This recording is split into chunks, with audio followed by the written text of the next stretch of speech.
raids conducted by the Income Tax Department on the shops of traders and developers office in Nashik for the past 3 days. Around 26 crore rupees have been recovered. In fact, in this, a team of Nashik, Nagpur, Jalgaon took action. In fact, 50 to 55 officials have been raided in this particular action of the Income Tax Department. And of course, it also comes right in the middle of election season and hence assumes more significance. My colleague Sujata is now joining us live. Sujata, what more details do you have in this?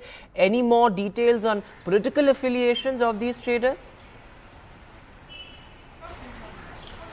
Well, certainly, and as per the details that have come out, we see that the raid by the IT department was conducted on Surana Jewellers, and which also the raid was taken forward to other office properties in Nashik, Nagpur as well as Jalgaon, and a total asset of rupees 26 crores in cash and 90 crores of unaccounted property has been seized by the IT department. And this entire raid was conducted for 1.5 day, and after the entire raid was over, it was noticed that as of now, all of the hard disk as well as the pen drive, which consists information of the Surafi Jewellers property, has also been seized. And at present, the IT department is currently looking out for all the angles related to the entire flow of money, and also asking for the entire for the history of where did this money come from. And present questioning is being done, and also a total officers of 50 to 55 of them